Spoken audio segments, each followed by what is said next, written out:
हाँ जी दोस्तों, आज की वीडियो में हम बात करने वाले हैं मोटोरोला की तरफ से इंडिया में लॉन्च किए गए एक और नए 5G स्मार्टफोन के बारे में। मोटोरोला की तरफ से मोटो G सीरीज का एक और नया स्मार्टफोन मोटो G71 5G फाइनली आज इंडिया में लॉन्च कर दिया गया है एंड 6GB प्लस 128GB वाला वेरिएंट लॉन्च किया गया है 19,000 रुपए के प्राइस पॉइंट पर एंड थोड़ा सा ओवर प्राइस मेरे को लगा। तो आज की वीडियो में हम बात करने वाले हैं इस फोन से जुड़ी सारी चीजों के बारे में, क्या क्या स्पेसिफिकेशंस हैं, क्या कुछ फीचर्स हैं, इनकी बात तो हम करेंगे।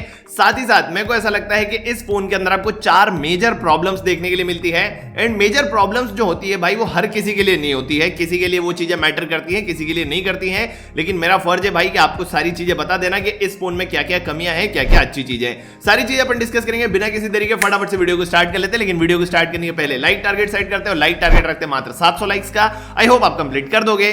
फटाफट से वीडियो को स्टार्ट करते हैं। मेरा नाम है यश और प्रोटेक विलेज चैनल में आपका स्वागत है।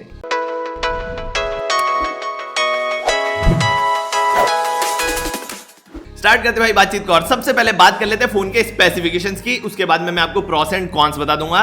बातचीत को स्टार्ट करते हैं फोन के बिल्ड क्वालिटी एंड डिजाइन से। बिल्ड क्वालिटी यहां पर आपको प्लास्टिक दिया गया है, प्लास्टिक का बैक है, प्लास्टिक का फ्रेम है, फ्रंट में आपको ग्लास प्रोटेक्शन दिया गया है। अब दो चीजें यहां पर है भाई, एक तो कौन से ग्लास के प्रोटेक्शन दिया गया है ये चीज नहीं बताई गई है। कॉर्निंग गोरिल्ला ग्लास शायद यहां पर आपको नहीं दिया गया है, इसलिए उसको मेंशन नहीं किया गया है। दूसरी बात, जो बैक में प्लास्टिक का यूज किया गया है वो ग्लॉसी फिनिश के साथ में आता है एंड ग्लॉसी फिनिश का मतलब एक तो भाई आपको बैक कवर लगा कर रखना पड़ेगा, अदरवाइज आपके फोन पे स्क्रैचेस धना आएंगे एंड दूसरी बात फिंगरप्रिंट के निशान बहुत जल्दी पड़ेंगे और बहुत सारे पड़ेंगे। तो ये दो चीजें बिल्ड क्वालिटी में मेरे को ऐसी लगी कि ये बेटर की जानी चाहिए थी। मैट फिनिश के साथ में अगर रहता तो ज्यादा बढ़िया रहता, स्क्रैचेस भी नहीं आते, फिंगरप्रिंट भी नहीं पड़ते, तो बिल्ड क्वालिटी थोड़ी सी बेटर यहां पर हो सकती थी। एंड डिजाइन की अगर बात करें तो वही भाई मोटोरोला का डिजाइन लैंग्वेज यूज किया गया है, जहां पर टॉप लेफ्ट में ओवल शेप्ड कैमरा सेटअप दिया गया है, जहां पर 3 कैमरास की हाउसिंग है, एलईडी फ्लैश दिया गया है। पीछे की तरफ मोटोरोला का लोगो भी आपको मिलता है जो कि अपने आप में फिंगरप्रिंट स्कैनर का भी काम करता है एंड फ्रंट में आपको छोटा सा पंचोल दिया गया है, पतले पतले से बेजल्स है, पतली सी चिन आपको देखने के लिए मिलती है एंड ग्रीन कलर में एंड ब्लू कलर में, दो कलर्स में इंडिया में लॉन्च किया गया है। तो डिजाइन तो फोन का अच्छा है, उसमें ज्यादा दिक्कत नहीं है, लेकिन बिल्ड क्वालिटी थोड़ी सी बेटर हो सकती थी। एक 19,000 के फोन में हम थोड़ी सी और बेटर बिल्ड क्वालिटी यहां पर एक्सपेक्ट कर सकते हैं। Build quality and design okay यहां पर आपको मिलता है। अब डिस्प्ले की अगर बात करें तो 6.4 इंचेस का यहां पर डिस्प्ले दिया गया है, जो कि डिस्प्ले का साइज काफी सही है। मोटोरोला G51 मैंने यूज किया था, यहां पर 6.8 इंचेस का डिस्प्ले था जो कि काफी बड़ा सा लगता है भाई। 6.4 इंचेस का जो डिस्प्ले है स्वीट स्पॉट है, बढ़िया रहता है, कंटेंट वॉचिंग में भी बढ़िया रहता है एंड गेमिंग में भी मजा आता है। यहां पर आपको 6.4 इंचेस का फुल HD प्लस रेजोल्यूशन वाला एमोलेड पैनल दिया गया है जो कि 20:9 के एस्पेक्ट रेशो के साथ में आता है। 411 ppi की पिक्सल डेंसिटी मिलती है एंड 700 हर्ट्ज की, 700 हर्ट्ज नहीं 700 निट्स की यहां पर आपको ब्राइटनेस मिलती है।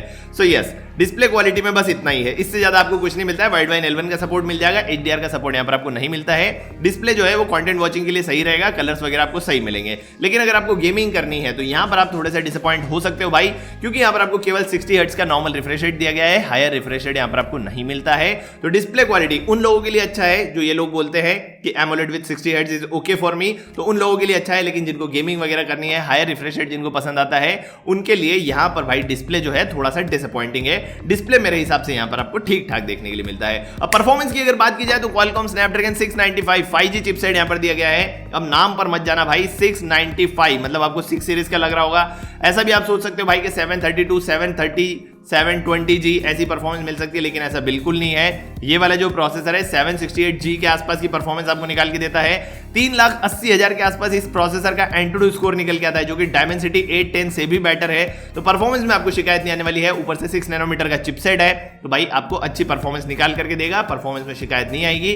Adreno 619 का GPU भी मिलता है, तो गेमिंग ग्राफिक्स भी बढ़िया यहां पर आप कर पाएंगे, लेकिन 40 FPS पर 60 FPS का सपोर्ट इस प्रोसेसर के साथ में भी आपको नहीं दिया गया है। इसके बाद में एक चीज मेरे को यहां पर लगती है कि LPDDR4X रैम दी गई है एंड UMCP वाला स्टोरेज टाइप यहां पर आपको मिलता है जो कि eMMC 5.1 और UFS 2.1 के बीच का होता है। यहां पर अगर UFS 2.2 वाला स्टोरेज होता ना तो और ज्यादा बेटर परफॉर्मेंस मिलती, और ज्यादा बेटर रीड राइट स्पीड मिलती। सो यस, यहां पर जो स्टोरेज टाइप है वो थोड़ा सा कॉस्ट कटिंग वहां पर किया गया है, यहां पर आपको UFS वाला स्टोरेज मिलना चाहिए था। ओवरऑल अगर परफॉर्मेंस की बात करें तो परफॉर्मेंस आपको अच्छी मिलेगी, लेकिन UFS स्टोरेज के साथ में आपको और बेटर परफॉर्मेंस यहां पर मिल सकती थी। इसके बाद में कैमरास की अगर बात करें तो 3 कैमरास का सेटअप पीछे की तरफ दिया गया है। 50 मेगापिक्सल्स का प्राइमरी कैमरा, 8 मेगापिक्सल्स का ultra wide plus depth sensor and 2 megapixels का मैक्रो कैमरा है। यहां पर जो 50 मेगापिक्सल्स का प्राइमरी कैमरा दिया गया है वो तो बढ़िया कैमरा है भाई, इमेज आउटपुट बढ़िया आपको निकाल करके दे देगा, उसमें ज्यादा शिकायत नहीं आने वाली है। 8 मेगापिक्सल्स का अल्ट्रा वाइड एंगल लेंस है, उससे भी आपको ज्यादा शिकायत नहीं आएगी। एंड 2 मेगापिक्सल का मैक्रो कैमरा जो कि यूजलेस कैमरा है, उसका आपको काम भी नहीं पड़ने वाला है और ज्यादा अच्छी इमेजेस भी निकाल करके नहीं लाएगा। हालांकि इस फोन से आप 4K वीडियो रिकॉर्ड नहीं कर पाएंगे, 1080 पिक्सल्स में वीडियो रिकॉर्ड कर पाएंगे 60 FPS तक। एंड फ्रंट में आपको 16 मेगापिक्सल्स का सेल्फी कैमरा दिया गया है एंड सेल्फी कैमरा से आप 1080 पिक्सल्स में वीडियो रिकॉर्ड कर पाएंगे 30 FPS पर। ओवरऑल अगर देखा जाए तो मोटोरोला का जो इमेज आउटपुट रहता है वो अच्छा रहता है अगर लाइटिंग कंडीशन अच्छी हो, लेकिन नाइट में मोटोरोला का कैमरा बहुत ज्यादा स्ट्रगल करता है एंड हो सकता है कि इस फोन के साथ में भी आपको वो चीज देखने के लिए मिले। मेरे हिसाब से कैमरा सेटअप जो दिया गया है वो यहाँ पर आपको अच्छा कैमरा सेटअप दिया गया है, ओके कैमरा सेटअप है। इसके बाद में अगर बैटरी की बात करें तो 5000 mAh की बैटरी दी गई है, बैटरी का साइज सही है, 6 नैनोमीटर का चिपसेट है, एमोलेड का डिस्प्ले है, 60 हर्ट्ज का रिफ्रेश रेट है। तो यहाँ पर ब्लेसिंग इन डिस्गाइज हो जाता है भाई, क्योंकि 60 हर्ट्ज के एमोलेड डिस्प्ले के कारण आपके फोन की जो बैटरी है वो अच्छी चलने वाली है। 5000 mAh की बैटरी दी गई है तो 1 दिन, सवा दिन, 1.5 दिन तक का बैकअप आपको निकाल करके दे सकती है, उसमें ज्यादा शिकायत आपको नहीं आएगी। फिर भी अगर आप डिस्चार्ज कर देते हैं तो 33 वॉट की टर्बो चार्जिंग को फोन सपोर्ट करता है। 33 वॉट का चार्जर आपको बॉक्स के अंदर दिया गया है, चार्ज करने के लिए टाइप सी वाला पोर्ट दिया गया है, 3.5 mm जैक भी इस फोन के अंदर दिया गया है, उसको गायब नहीं किया गया है, ये बहुत अच्छी बात है। सिक्योरिटी, प्राइवेसी एंड सेंसर्स की अगर बात करें तो रेयर माउंटेड फिंगरप्रिंट स्कैनर यहां पर दिया गया है। Yes, rear mounted fingerprint scanner है। फेस अनलॉक का ऑप्शन आपको मिल जाता है। छूटर पुटर इधर उधर के सारे सेंसर यहां पर आपको नहीं मिलते हैं, इस चीज का आपको ध्यान रखना है। यहां पर आपको जायरोस्कोप मिल जाता है, यहां पर आपको लाइट सेंसर मिल जाता है, लेकिन यहां पर आपको कंपास देखने के लिए नहीं मिलता है। और यहां पर क्यों कॉस्ट कटिंग करी गई है ये चीज थोड़ी सी समझ में नहीं आई भाई, कि सेंसर में थोड़ी सी कमियां इस फोन के अंदर आपको देखने के लिए मिलने वाली है। इसके बाद में सिक्योरिटी की अगर बात करें तो मोटोरोला की जो लेनोवो वाली थिंक शील्ड सिक्योरिटी है वो यहां पर आपको देखने के लिए मिलती है, हार्डवेयर बेस्ड सिक्योरिटी है, तो ये काफी अच्छी बात है। सिक्योरिटी में कंसर्न यहां पर आपको नहीं रहने वाला है, बढ़िया सिक्योरिटी मिल जाती है। इसके बाद में सॉफ्टवेयर की अगर बात करें तो एंड्रॉइड 11 के ऊपर आपको फोन मिलता है out of the box.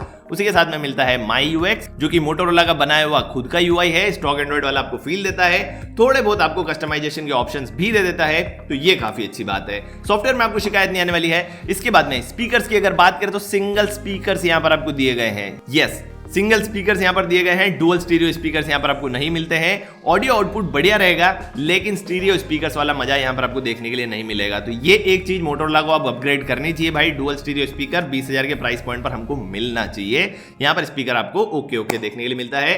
And card slot की अगर बात की जाए भाई साहब, तो यहां पर आपको डेडिकेटेड कार्ड स्लॉट नहीं मिलता है, यहां पर आपको हाइब्रिड कार्ड स्लॉट भी नहीं दिया गया है, यहां पर आपको एक्सपैंडेबल स्टोरेज का ऑप्शन दिया ही नहीं गया है भाई।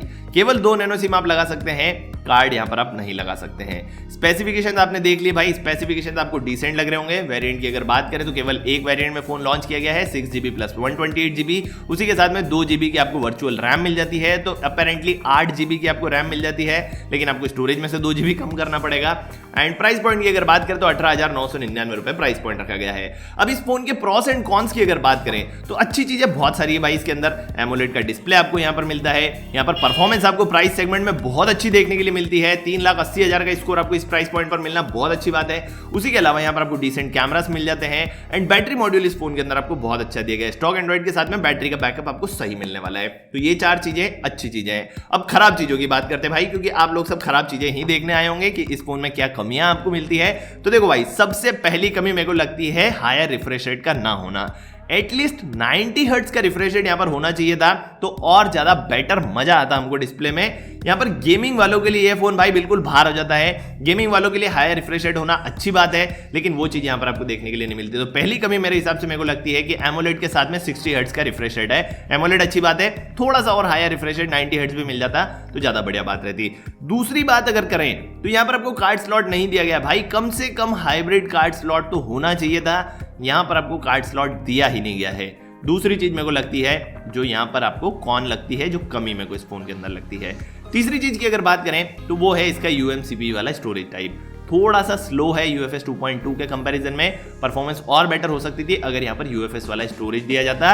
एंड चौथी चीज जो मेरे को लगती है वो है इसका प्राइस पॉइंट। ये जो स्मार्टफोन है एक्सपेक्ट हमने किया था 17,999 रुपए के प्राइस पॉइंट पर, लेकिन लॉन्च किया गया है 18,999 के प्राइस पॉइंट पर। ऊपर से कोई इंट्रोडक्टरी प्राइस भी नहीं है, कोई बैंक ऑफर्स भी नहीं है, कोई डिस्काउंट भी नहीं है। आपको अगर खरीदना है तो आपको 19,000 रुपए ही देने पड़ेंगे।